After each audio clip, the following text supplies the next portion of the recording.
out who made this, Captain. A bomb, Your Excellency. Don't be alarmed. I removed the fuse immediately someone tossed it into my car as we were leaving Lady Bagney's dinner party. I'll double the guard, Your Excellency. Don't. If anyone wants to kill me simply because I put 700 agitators in jail, you'll find that Britain can send out new governors faster than they can be done away with.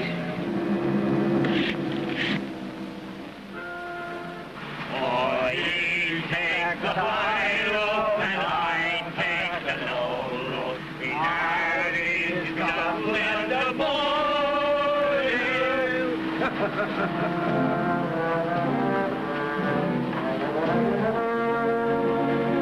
Your Excellency, there's a machine gun detachment and 2 squads of picked rifles on their way here from Fort William. Rifles, machine guns? Where are they going? Where's the riot? They're to accompany Your Excellency as far as Bombay in view of the attempt on Your Excellency's life. I'm not a coward, Captain Worthing. But Anthony...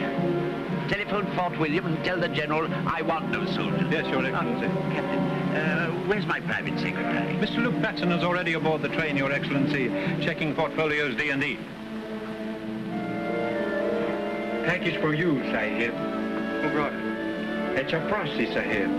He said you would know. Thank you.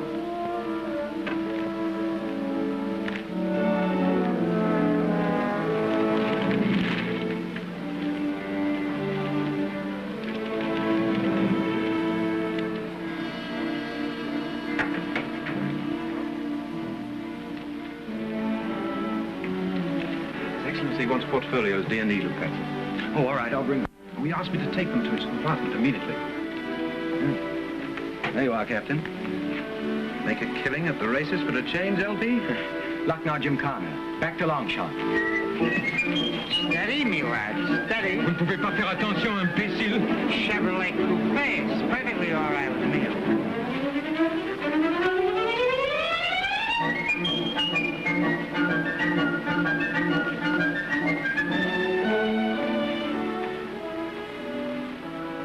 I trust Captain Worthing extended my apologies to Your Highness. Yes, Your Excellency. I informed Captain Worthing, Your Excellency, that His Highness is pleased to accompany you to England. Well, it's good to see you again. You've been hiding from me. Pardon me, Mr. Xavier, I'm in a hurry. You needn't pull any of your prima donna airs with me. I know you're an opera singer. Not on this train, are you?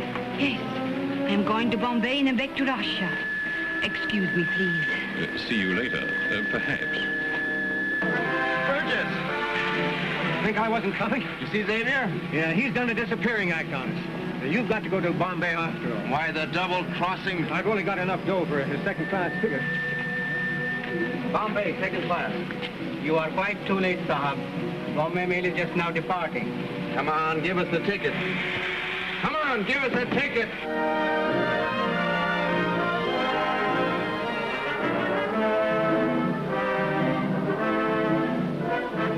How are you carrying the stone? Well, nobody think of looking for valuables in a tobacco pouch. But don't forget, Hawley, we have no legal title. Passport!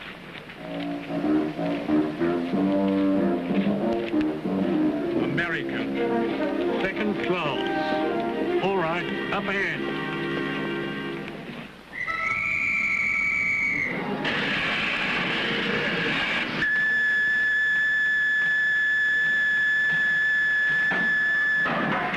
Don't sell outright if you can help it. Just talk them for enough cash to take up the option. And try to see the governor. Okay, so long. So long. Mind your smoking.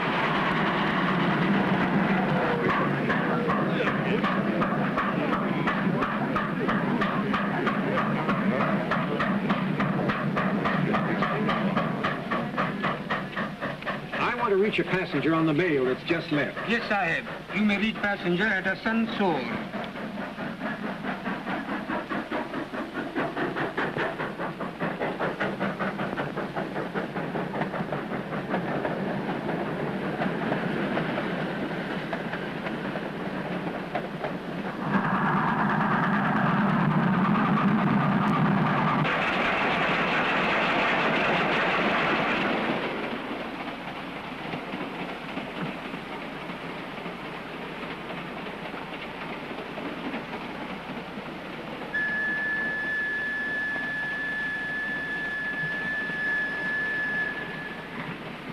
Will you excuse me, gentlemen? I'm very tired.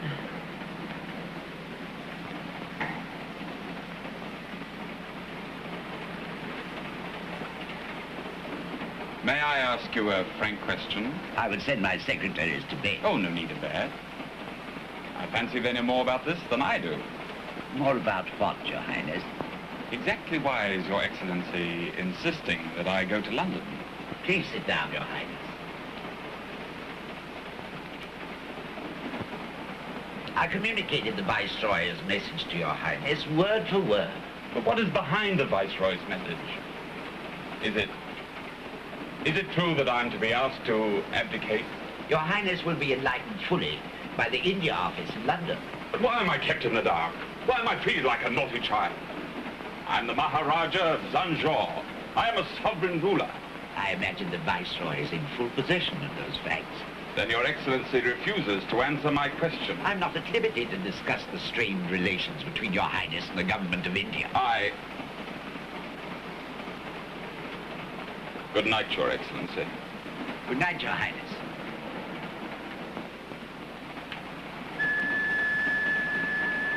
Will you help me finish it off, gentlemen? With pleasure, Your Excellency. Your glass, Captain. What? Oh, I mean to say, thank you, Your Excellency.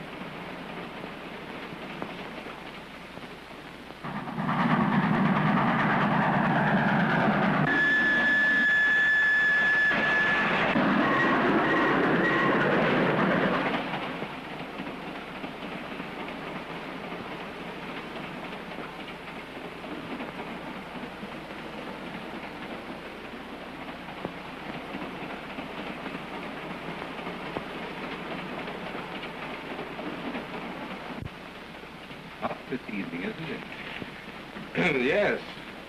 Do you mind if I smoke? What you do affects only your own karma.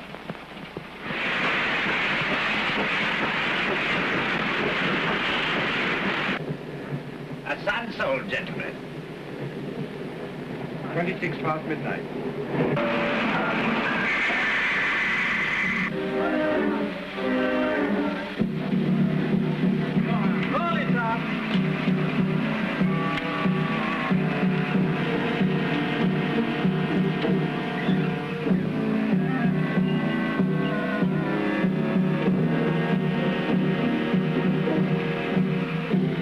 How long do we stop here? 8 minutes, sir.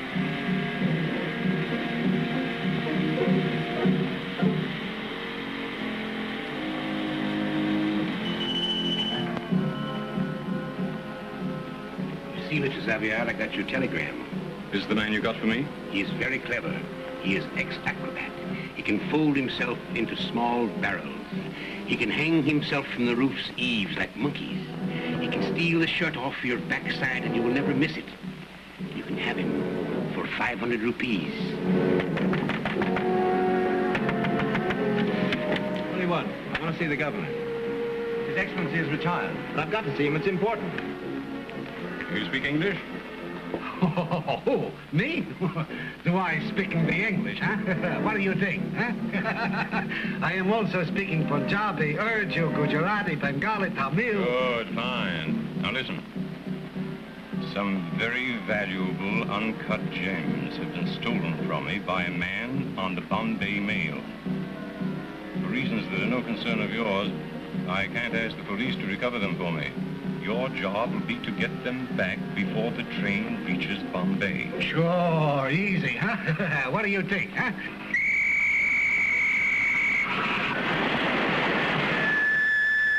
I tell you, it's a matter entirely for the Bureau of Mines. You can't see the governor. But I just got a telegram. That fellow bothered me all morning at Government House. You refused to take a special train with that you wanted to be near that woman. Sheer nonsense. I tell you, I've stood it long enough. A man in your position has no right to make himself ridiculous. You should know better at your age.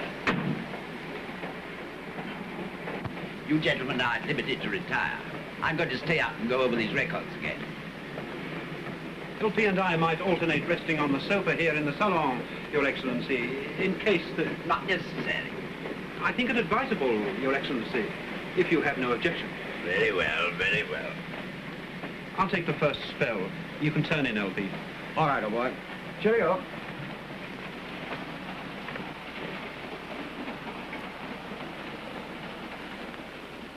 Well, Your Excellency, I think I owe you an explanation of my obvious hesitation when you ordered me to accompany you to England. Do you? Yes, I think I do.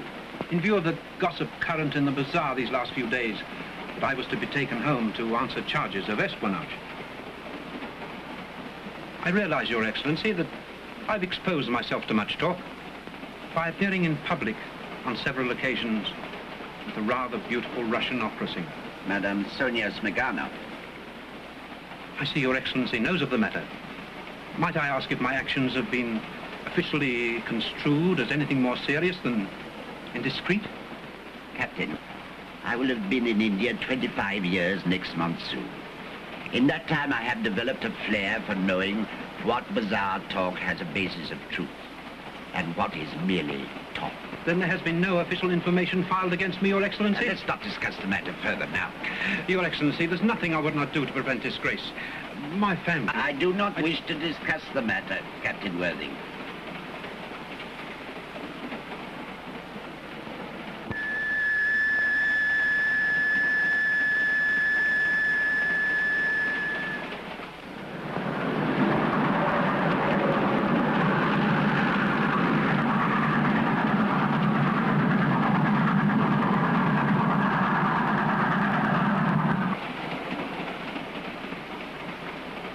Not thinking of retiring, Your Excellency? Not sleepy.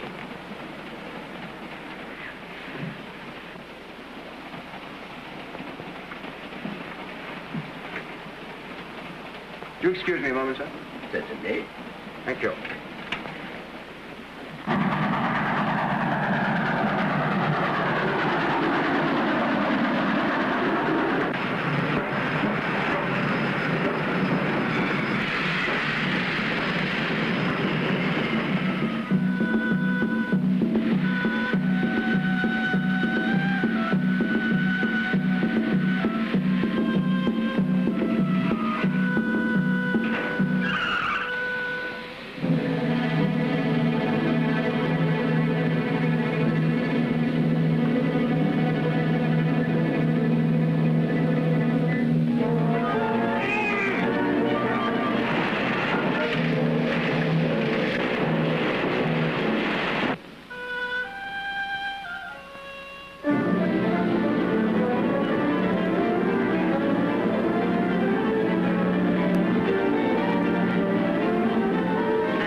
Regulations strictly against holding Imperial Indian mail. You've got to. His Excellency, the Governor of Bengal is missing.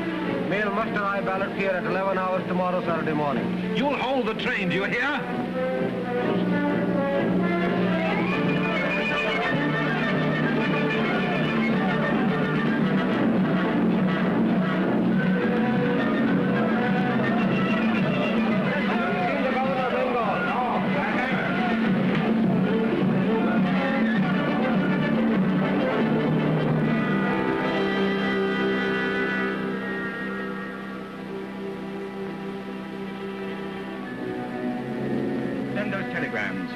They'll bring police and civil authorities to the next stop.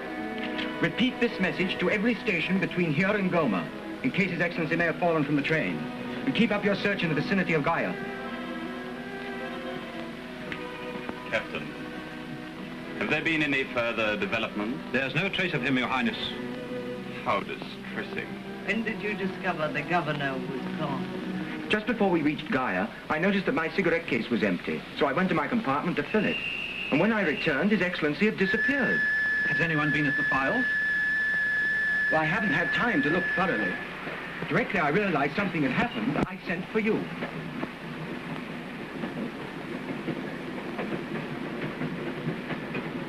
Anthony?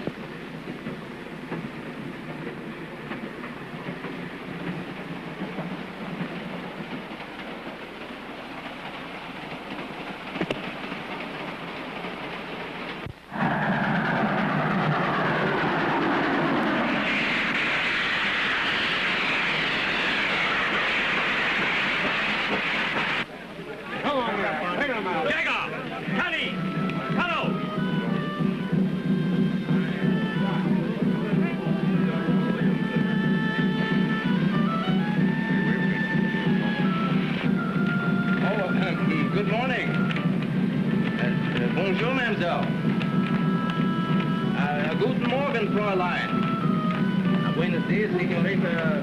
Salam inside. Buongiorno, signorina.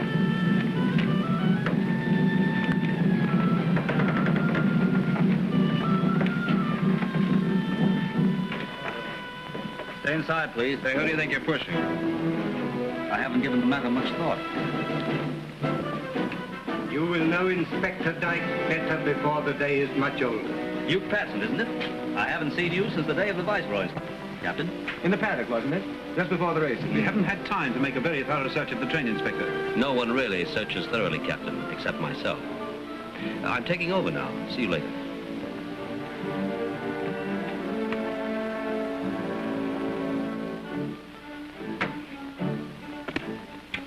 Oh, monsieur. I'm Inspector Dyke, CID. Your name, please. Dr. Maurice Lenoir of the Pasteur Institute. May I have your passport, please? Certainly. Joe, I'll return it presently.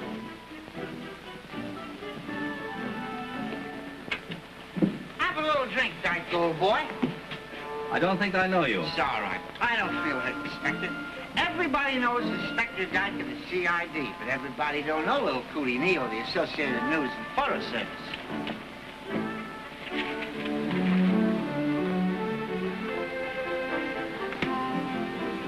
I'm Edward J. Breeze, Indian Import Manager of the International Plumbing Fixtures Corporation. My car. Out in the market. Your passports, please.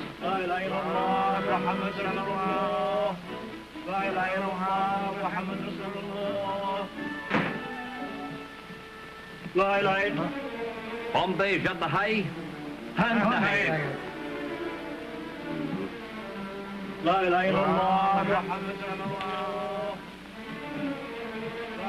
Traveling alone? I don't see how they could possibly interest you in the least. No, I'm not that old. And you are traveling alone? Of course not. Can't you see my mother here beside me and my 5 little children? Your passport, please. What do you want with my passport? We're not crossing a frontier or anything. Are you English? Canadian. Your passport, please.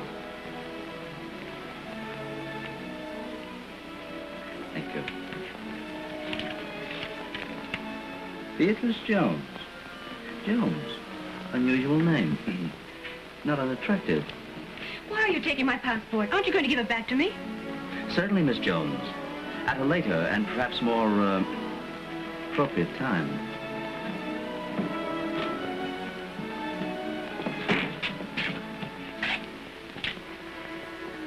Stand away from that door, please.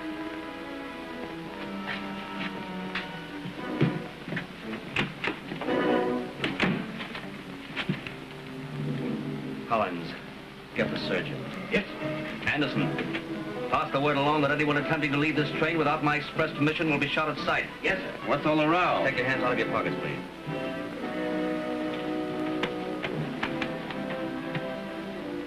Stand up, please.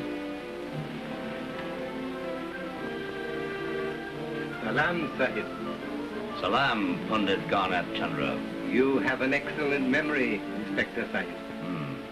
3 days ago, you were expelled from the Bengal University for advising your students not to buy British cotton goods. As usual, the Inspector Sahib is well informed.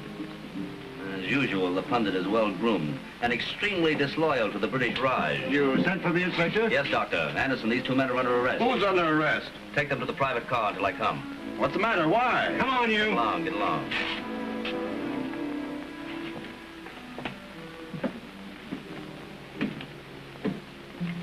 Doctor, I want you to look at this.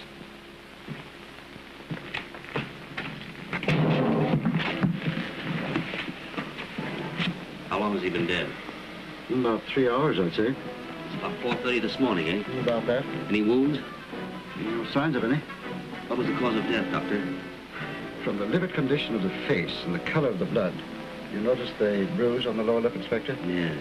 I should say the death was caused either by suffocation or... Doctor, do you detect the odor of bitter ramen?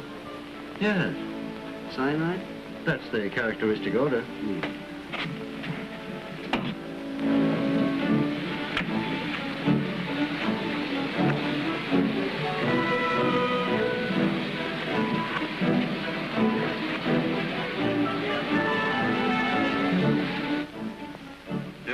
cyanide? Of course, I can't be absolutely certain without an autopsy, but I'm willing to make a small wager on it. Make your reputation on it, Doctor? I'll even make a very large wager, Inspector.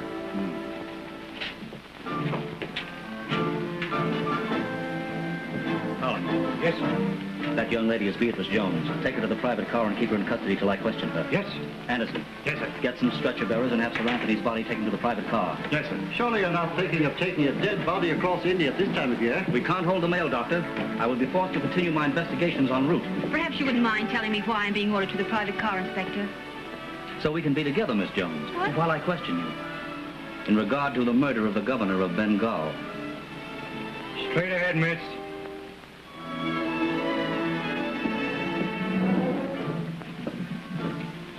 Oh, by the way, Doctor, can you tell a woman's handwriting from a man's?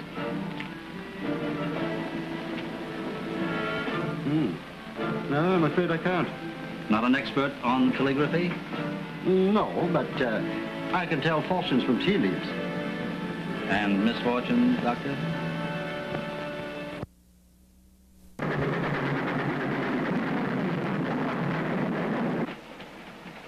Of course, Anthony knew that many men wanted to kill him, even before that bomb was thrown into our motor last night. Then you think the motive was political, Lady Daniels?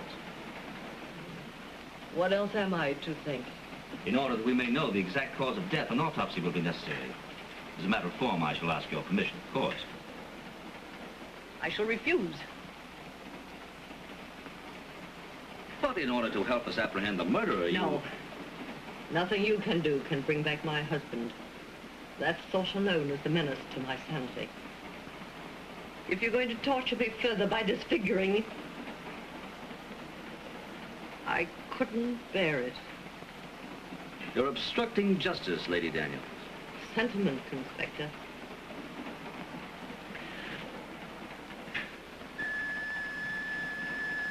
Please excuse me.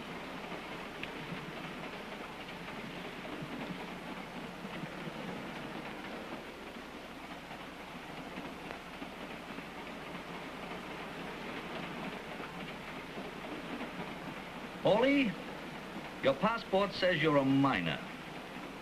Ever mine gold? Sure, in California. You're familiar with the solutions of cyanide for the extraction of gold? Anybody who's ever been in a quartz mine knows how to use cyanide. If you suddenly found yourself connected with an Indian gold mine, would you know where to get a supply of cyanide? Sure. Why did you kill the governor of Bengal? I didn't. You weren't aware that the governor's body was in the lavatory of your compartment, I suppose. I hadn't opened that door for hours. You didn't leave your compartment all last night either, I suppose. I did get out and walk around several times. Get out at Gaya about 4:30 this morning? I must have. I don't remember the names of the stations. Wasn't it a fact that you took the Bombay mail because you knew the governor was aboard? Well, I took this train because I had to get to Bombay. Why were you in such a hurry to get to Bombay? Well, it's a confidential matter. I'd rather not answer.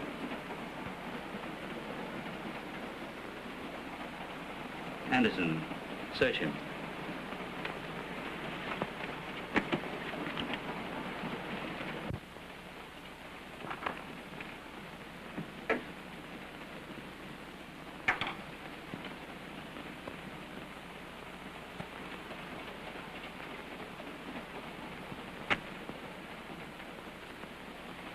Mr. X aboard mail. Prevent him seeing governor at all costs. Who's Burgess? Friend of mine, we've been prospecting together. Who's Mr. X? Yes, I can understand you're not wanting to answer that question in view of your success in preventing Mr. X from seeing the governor at all costs, even at the cost of the governor's life. I didn't kill the governor. Only you're under arrest on suspicion of murder. Lock him up again, Anderson. Do you mind if I take my tobacco and pipe? Take them. I doubt that they could alter the course of empire. Thank you.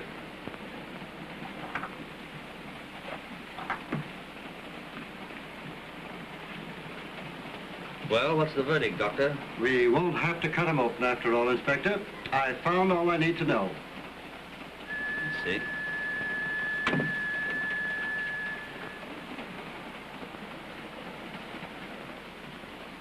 I found enough saliva to make a silver nitrate test. Just what I expected. The first diagnosis I gave you was correct. Other post-mortem symptoms coincide. Bulging veins, empty arteries, and all that sort of thing. No objections now, Inspector, to my going back for that badminton tournament? No, not at all, not at all. By Jove, Lenoir. Yes. Huh? It's a pity I didn't know he was on the mail. You wouldn't have needed me at all. He knows more about poisons than I'll ever know. Poison expert.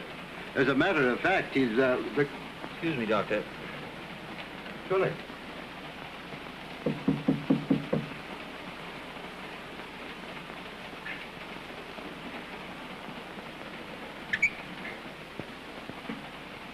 Come in. Thank you. Have you still that marvelous collection of tropical butterflies? One of the finest in India. And I suppose you travel prepared to take new specimens. Well, I usually travel with my nets and specimen box and cyanide bottle, yes. Oh, would that bottle be in your hand luggage? No. I think more than likely it would be in the luggage van with the other things. Of course. I fancied it would be. Thank you, Lady Daniels.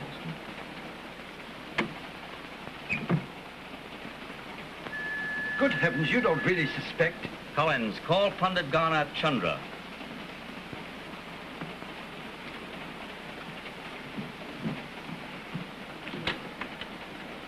Pandit Garnath Chandra.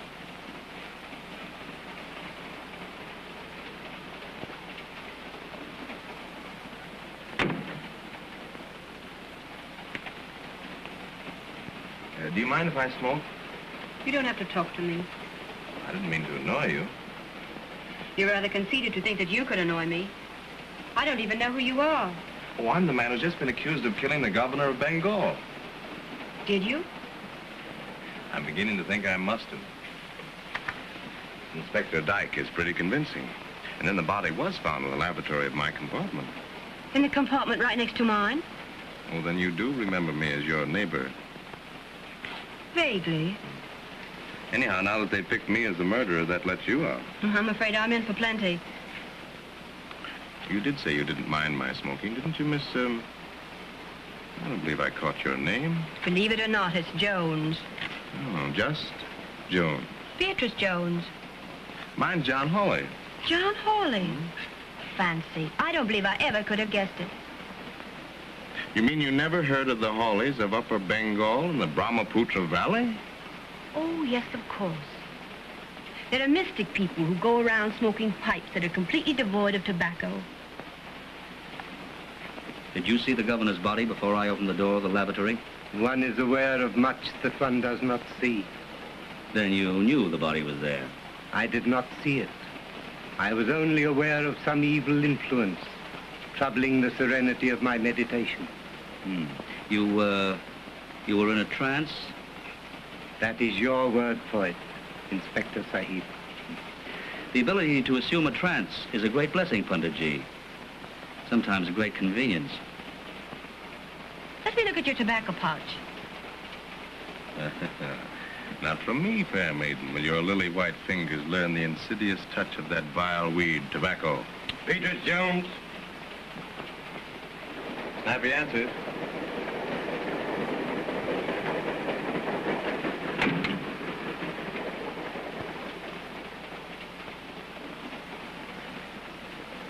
Miss Jones, your passport gives your occupation as a musician. Yet your luggage includes no musical instrument. You haven't searched me yet. How do you know I haven't a grand piano in my vanity case? This is your handwriting, isn't it, Miss Jones? It is not. Did you ever write a letter to the governor of Bengal? That's not my handwriting. But you did write a letter to Sir Anthony Daniels, mentioning a sum of money. I did not. I'm not a blackmailer. I have 100 men searching both sides of the lines for some miles in the vicinity of Gaya. They may find enough pieces of this letter to tell me why the writer tore it up. Care to change your statement, Miss Jones? Certainly not. Miss Jones, how could the governor have been murdered in the compartment next to yours without your being aware of it? Well, I'm not very good at riddles. Pardon this interruption, Inspector. Is this Beatrice Jones? Yes, Lady Daniels. I wonder if you're in possession of all the information concerning her. Oh, you know Miss Jones, Lady Daniels? No, I haven't the honor. But I happen to know a Beatrice Jones was the subject of a letter sent Sir Anthony a few days ago. Monday, I believe it was. Who wrote that letter, Lady Daniels? Someone wrote anonymously, calling attention to the fact that a Canadian woman named Beatrice Jones was the occupant of a house in Correa Road. I've never been in Correa Road. I saw the letter. And from the reaction of this young person, I should judge she's not ignorant of the class of women who live in Correa Road. Where is the letter? It was undoubtedly referred to the proper channels. You know, of course, that the government disapproves of European women living in Correa Road. Their presence lowers the prestige of the white race in the eyes of the Indian. A deportation order was most likely issued for Biff. That's not true. I've never been in Correa Road. Well, I have. Oh, by the way, Miss Jones, where did you get your railway ticket? Why, I bought it. At Howrah Station. May I see it, please? Well, the ticket collector got to me first, Inspector. Yeah, the tickets for Bombay haven't been taken up yet. Please look for yours. Or, would you prefer that I look?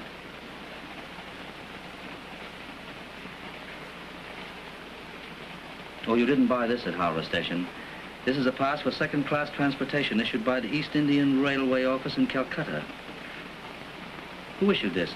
The government, most likely. Who gave you this railway pass, Miss Jones? A friend. Well, it's a simple matter to telegraph the number of this pass to Calcutta for full particulars. Oh, here. Here, drink this, Miss Jones. Drink this. It's excellent for the nerves. And the memory. I'm all right. I haven't had any breakfast. Please don't make the mistake, Mr. Dyke, of offering a person of third class the hospitality of my car.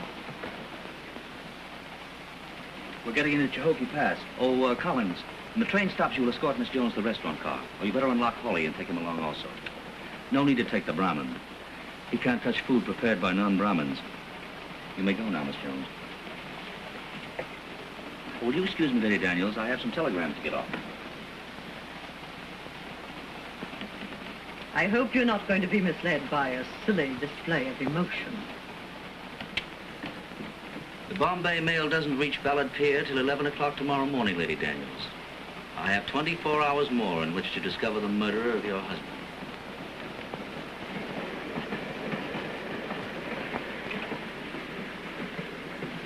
Inspector Dyke, I was mistaken when I told you that my cyanide bottle was in the luggage van. I've just found it in a bag in my compartment.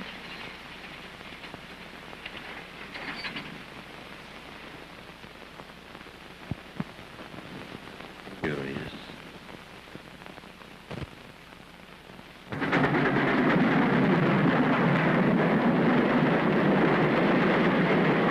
Your bag, sir. No, merci.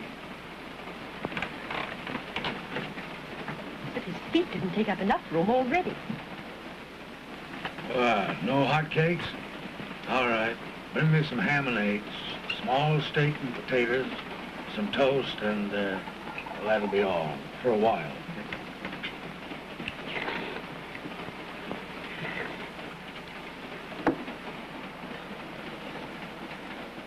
You've a small appetite for a growing girl. I thought I was hungry, but... Maybe you're in love. Or in Dutch.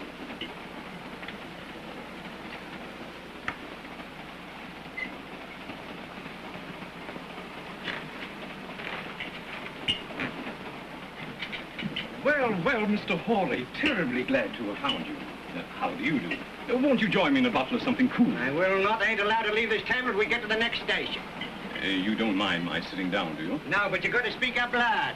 You'll have something to drink yourself, Sergeant? And very nice, too. A nice pot of shandygaff wouldn't be off. Kidnapgar. Pot of shandygaff, please. Lucky I found you, Hawley. Lucky for whom? For all of us. I find there might be some way, after all, to help you and Mr. Burgess. You pardon me if I don't believe you. Now, Mr. Hawley. Why didn't you keep your appointment with Burgess yesterday? That was unfortunate. I was unavoidable. I'm afraid you're a double-crosser, Xavier. Please. You let us down the last minute knowing we couldn't take up the option alone. And when it expires the day after tomorrow, you expect to get a brand new concession for yourself, leaving us out in the cold. Now, my dear Mr. Hawley, why would I want to do a thing like that?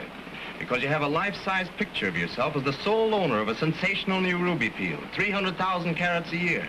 Another Burma field. Aye, no fighting, no fighting. I'm sorry to disappoint you, Xavier. We found a way to raise the capital. You'll need great material success if you would hold the, shall I say, the interest of this charming opera singer.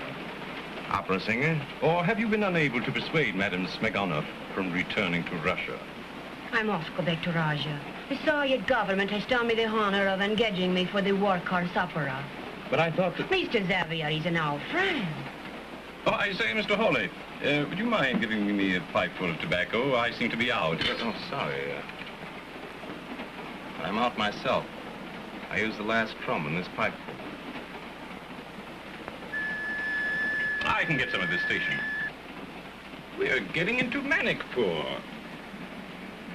Goodbye, Mr. Hawley. Sorry that you've taken such an antagonistic attitude. Come on, you two. Off it now. Off it. Come on.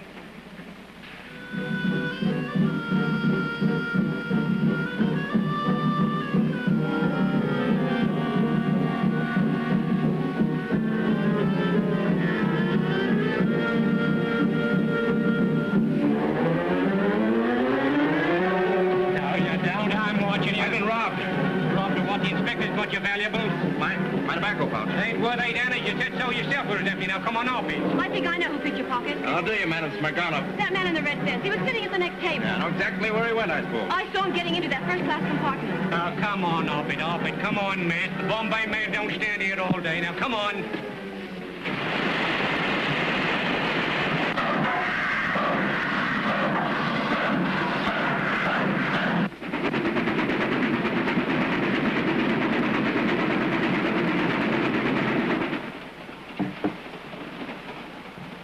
Highness complains that he's in pain, Inspector. Says it will be impossible for him to come for an interview. I think His Highness' indisposition started when I told him you planned to question him, Inspector. Curious.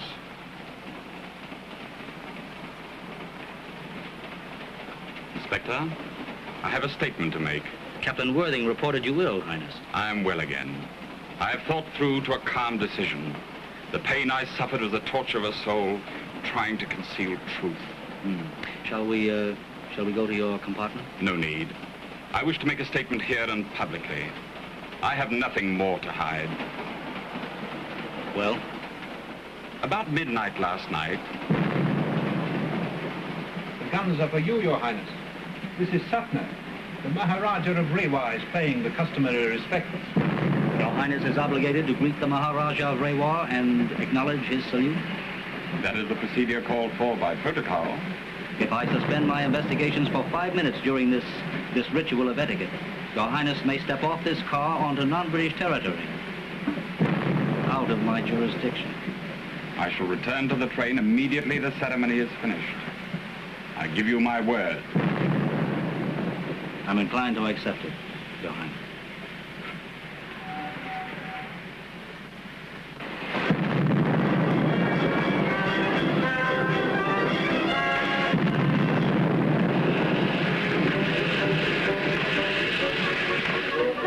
This is front-page stuff for you.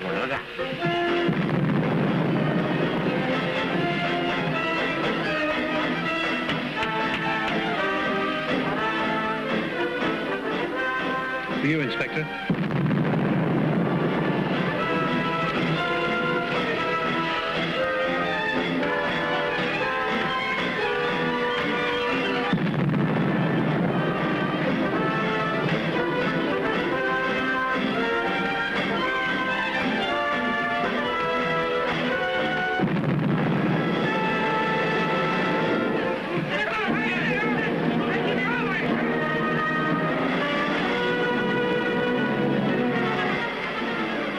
Was shot in the back, Inspector. He is dead. The bullet pierced his heart. Perfectly timed. So that the sound of the shot was covered by the 11th salute.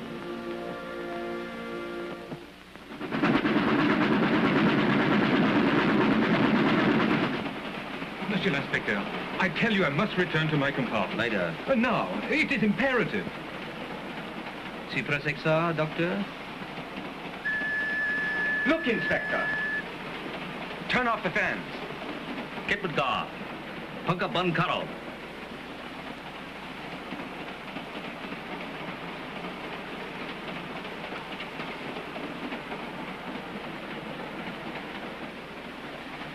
Is this your gun, Captain Worthing? I believe it is mine. It's no use asking you if you're the man who placed the gun behind the fan after the Maharaja was killed. You deny that, of course. Oh, of course. Yes, you'd also deny that you had a gun in your possession when we arrived at Satna. I haven't seen that gun since we left Calcutta last night. It was in my kit. Naturally, you'd want me to believe that someone stole it. Perhaps you think I took it.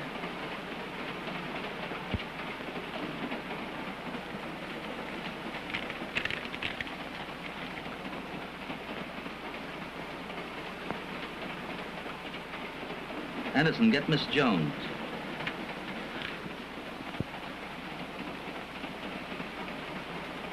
Captain,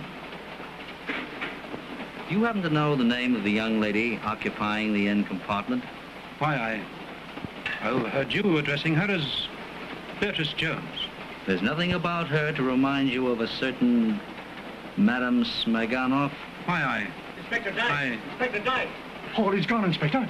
He's got away. He dove out of the window. Idiot. It wasn't my fault, Inspector. Come with me, Captain. Come on.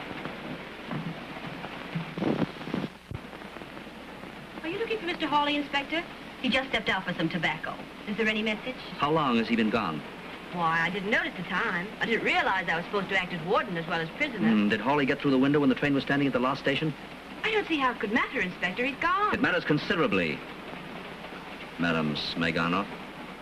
My name is Beatrice Jones. It is. But in Calcutta, it was Madame Smirganov. Was it not? You have my passport. Can't you find out if it's forged? I dare say. Oh, but in the meantime, I want you to meet a friend of mine. Or perhaps you know him already. Captain Gerald Worthing? Oh, I find military men rather boring. Come in, Captain, please. I won't go through the formality of introducing Captain Worthing. I imagine you know him already. What makes you think he's seen me before? This.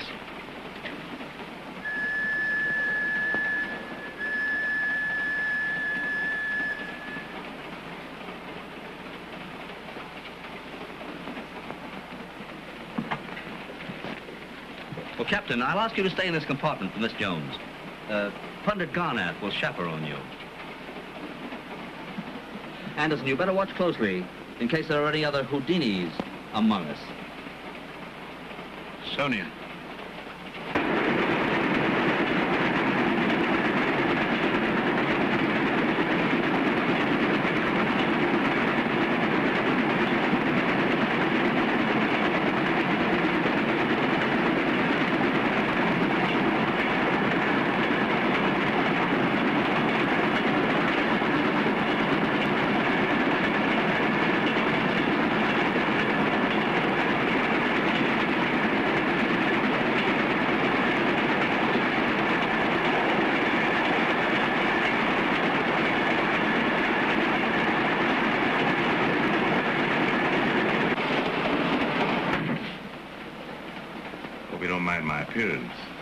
The roof of the last car was a little dusty.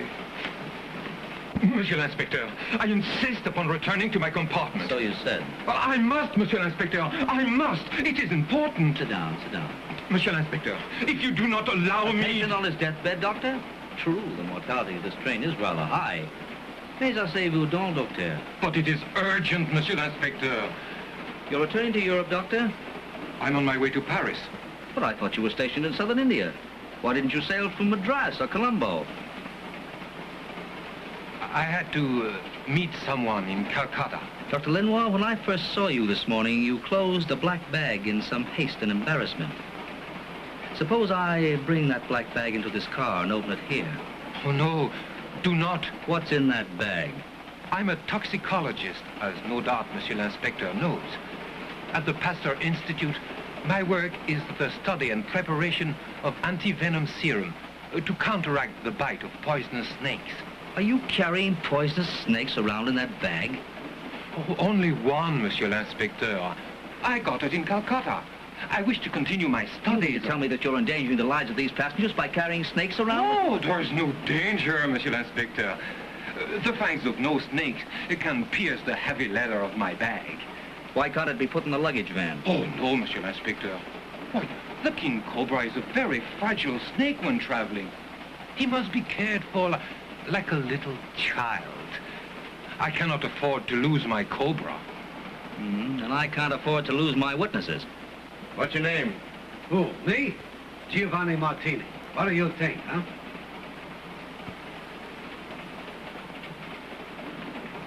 Is your bag, Martini? No.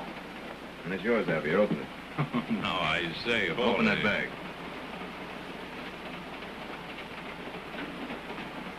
Are you going to open it? But, my dear Mr. Hall... Open it! Sure. Certainly. But you'll see that you're mistaken.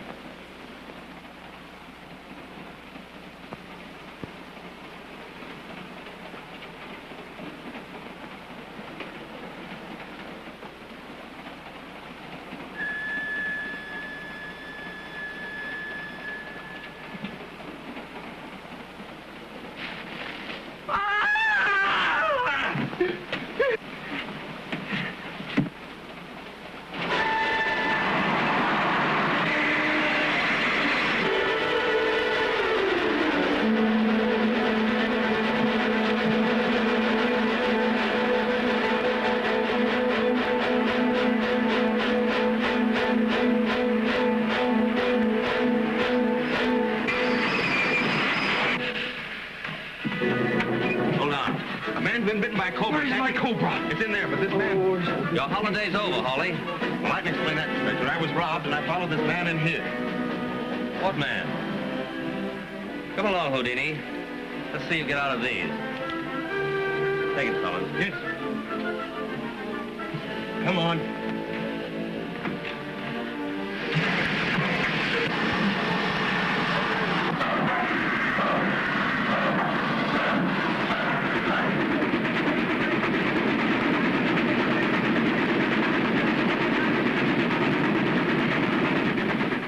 Why did you want to see the governor? Because we heard he was a square shooter. Anyhow, the government should be interested in developing these new ruby fields we found. In Burma, they get a 30% cut. And you didn't see the governor? No. Never got by the secretary. Which secretary? You know, the curly-headed one. Oh, the horsey chap. She was poor, but she was honest. Victim of a rich man's whim. Don't you know anything more cheerful? Cheerful? Who could be cheerful? Two perfectly good murders right under my nose and not one good picture. Think of the bill of plumbing fixtures I could have sold that Maharaja. And how were you going to take up the option? Well, we dug up 6 good-sized rubies. Of course, they weren't legally ours until after we got the concession. I was going to raise some money on them in Bombay. And redeem them when you got the concession. They're gone now. You don't know who robbed you? Well, I have my suspicions. You may be telling me the truth, Hawley, but just the same, I'm going to lock you up for the night. Anderson, take Houdini back to the end compartment.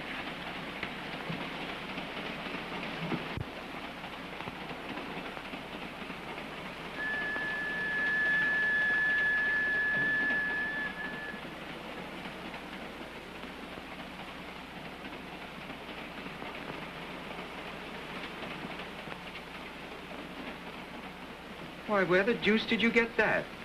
I thought I tore that up and threw it out of a window 1,000 miles back. You did. A plane brought me the pieces from Gaia. Well, I wish I'd known you were after it. I could have saved you a lot of trouble. I had no idea you were hunting that as a clue, which it obviously isn't. Obviously.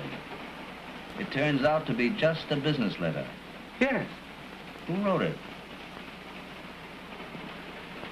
Well, I'd rather not say, Inspector, if you don't mind. I don't mind. I know.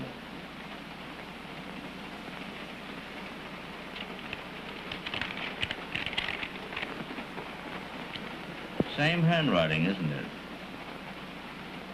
Yes. Why couldn't Mr. Xavier give you his personal check for 20,000 rupees? Well, as a matter of fact, Inspector, it wasn't the kind of deal that either of us could be very proud of. If I hadn't been desperately in need of money, I never should have considered it. Some gambling transaction? Yes, exactly. As you know, I'm interested in horse racing. Xavier was paying me to make sure that a certain horse of mine would lose at the Lucknow Gymkhana. Not exactly an honest transaction, but, well, you know, when a man has debts... I understand. Any more information I can give you, Inspector? What have you got there? Oh, I just discovered I haven't got a clean white suit to go aboard ship in tomorrow. Going to have my bearer wash this out for me. Will she be waiting at the dock for you, Luke Patson?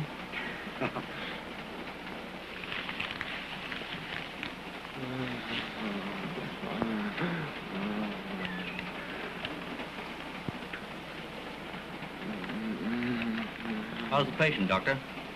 I've given him 2 injections. The reaction... Will he live? The fang struck a vein. It is grave. However, he is conscious. I may save him. I hope so.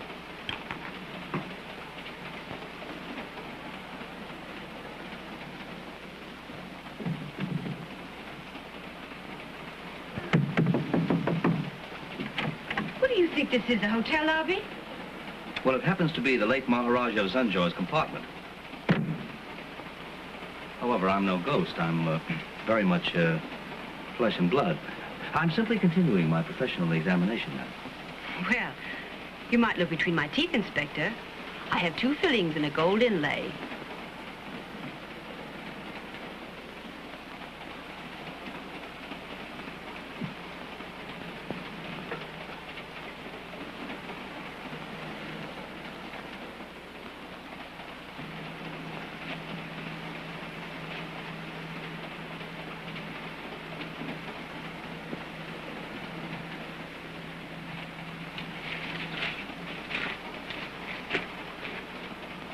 Bad news, Inspector, or a laundry ticket? A valentine, Miss Jones. A comic valentine. I'll translate it for you. Later.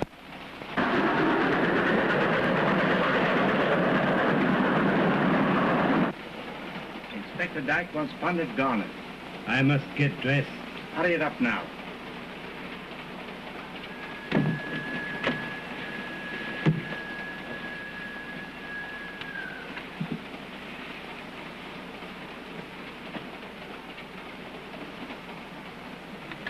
Come on now. I am dressed.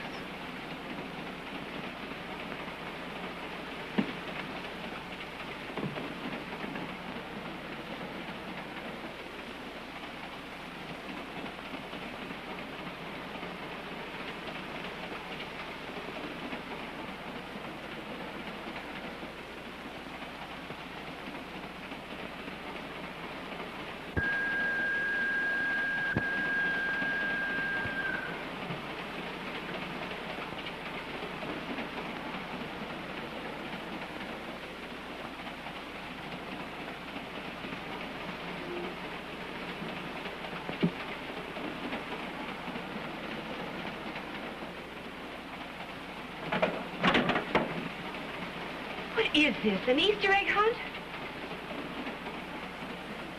You think I stole your rubies, don't you? Mr. Xavier is an old friend, Madam Smirganov. My name's not Smirganov. It's Jones. Yes? Can you read this, Panditji?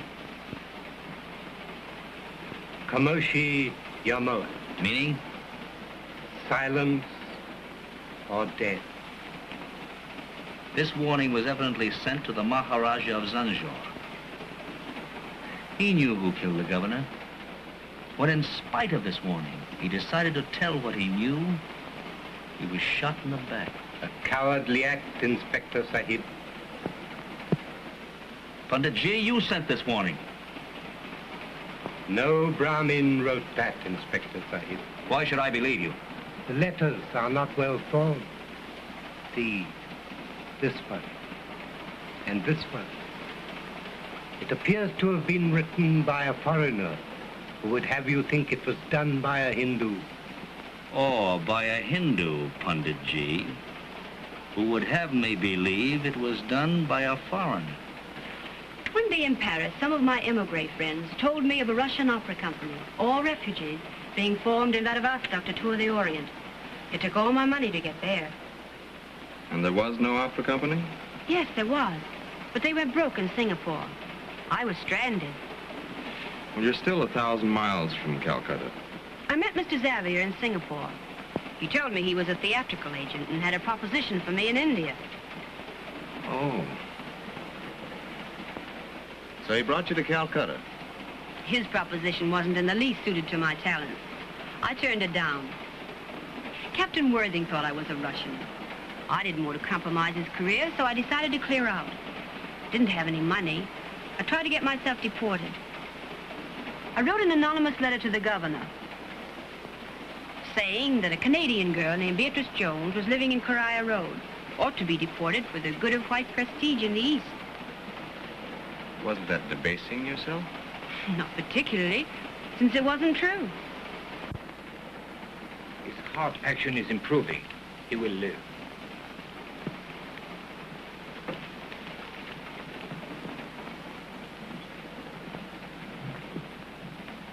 Mr. Xavier, is your conscience clear? What? Dr. Lenoir says you may die within the hour. Have you nothing to tell me? Oh, nothing. Why did you write to me regarding Captain Worthing and Madame Smeganov? I wanted to mislead you, Inspector. I wanted to help a friend. Then a friend of yours killed Sir Anthony Daniels. Who is it? Sean. Hawley. So you're being deported? No. The day I mailed the letter, Captain Worthing brought me a railroad pass and begged me to leave Calcutta. Well, that's a tender, loving gesture. I don't blame him. I seem to be a menace to his career. A person's career must not be menaced, you know. Well, did you tell this story to Inspector Dyke? Oh, it's so fantastic. I wonder if he'd believe it. I believe it. That's more important.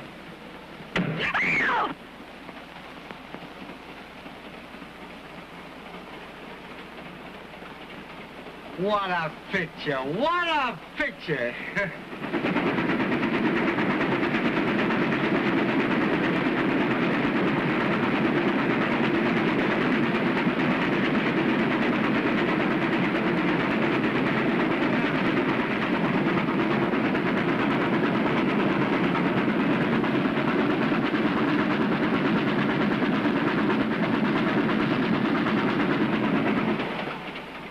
I want to thank you all for cooperating with me. And I want to return your passports and publicly exonerate anyone whom I might have placed under unjust suspicions. Lady Daniels, as you know, I haven't suspected you, despite the coincidence of the cyanide bottle. I was positive from the first that the murder was committed by a man, since a woman couldn't lift a body through the train window. Are you sure, Inspector, that Sir Anthony wasn't killed inside the lavatory? Positive, Luke Patson. I have eliminated Hawley and the Pundit Garner. The body was deliberately placed in that lavatory to divert suspicion. The murderer made further effort to cast suspicion on Pundit Garner by writing a warning to the Maharaja of Zanjor in vernacular script. That lets me out. I can't write these heathen lingos. I have already eliminated Cuthbert Neal because uncontradicted testimony indicates that he lay all night in a tertiary stage of supersaturation. I find, on the other hand, that Mr. Xavier is familiar with several vernacular languages. However, one of my own CID agents, F691, assures me that Mr. Xavier was in his compartment at the time of the murder. The professional knowledge of Dr. Maurice Lenoir would enable him to commit the crime. However, a man with so extended a knowledge of poisons as Dr. Lenoir would hardly have chosen one so readily detected. That narrows it down to Captain Worthing and me. Mr. Breeze, you left your compartment at Gaia, the station at which the governor was murdered. However, according to the station master at Gaia, you spent your entire time there minutely inspecting the plumbing arrangements of the station.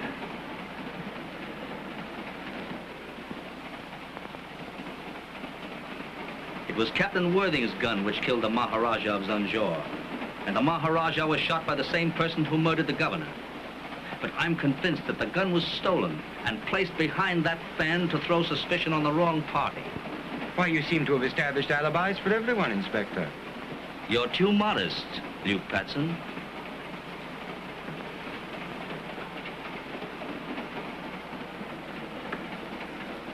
Do you accuse me of the murder of Sir Anthony?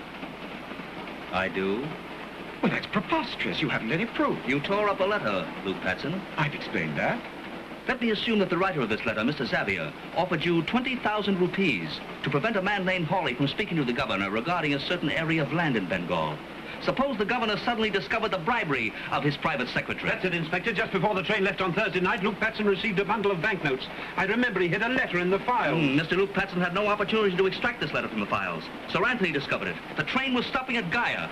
Luke Patson forced a vial of acid between the governor's lips. You have imagination, Walking Inspector. back to your compartment, you saw the Maharaja of Zanjor watching you. You gave the alarm to establish an alibi. You threw away the letter only after the train started.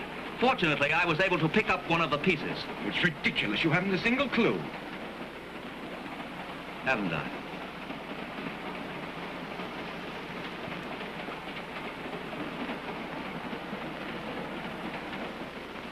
What about this, Luke Patson?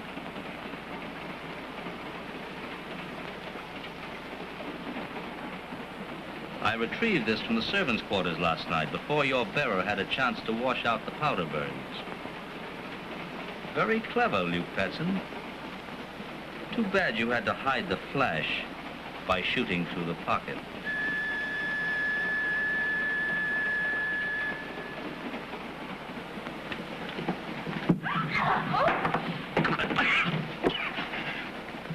That's my plea of guilty, Inspector. Take him to the Maharaja's compartment. Stay with him. Je vais voir ce que je peux faire pour lui. Stay here, Doctor. Mais il s'est empoisonné. He'll die a horrible death, Inspector. This confirms my theory that Luke Patson carried his lethal potion not for the governor, but for himself. I must go. Wait. He was hopelessly in debt and decided on suicide. Murder was a brilliant afterthought. Why not let Dr. Lenoir go to him, Inspector? Yes. Even a dying animal is entitled to medical attention. I'm very much afraid he lived to stand trial. But he took enough of that to There's kill been him. nothing deadly in that bottle, Lady Daniels, since noon yesterday. Luke Patson tried to kill himself with common table salt.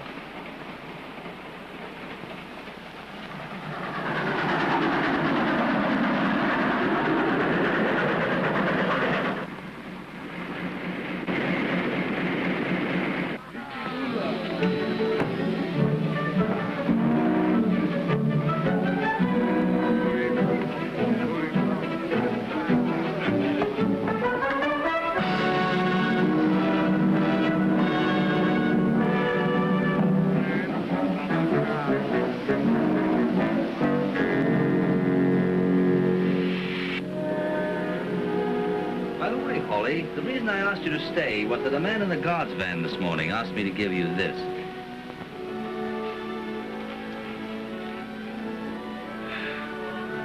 So you caught Martini? CID agent F691 told me you saved his life last night. CID agent? F691 was working on a case at Asansol. He had to play up to Xavier in the matter of your ruby. So Martini's one of your agents? Your government will cooperate in the development of the resources you and your partner have discovered. Miss Jones, this would have been just another dull routine murder if it hadn't been for you. Oh, and of course, Mr. Burge's partner. Collins, I want you to run up to Whiteway and Laidlaw's and buy me some shirts. We're leaving on the Punjab mail for Delhi. They want us to look into the abrupt disappearance of the honorable member from Trichinopoly. And as I remember, his wife was a very charming lady. Yes, sir.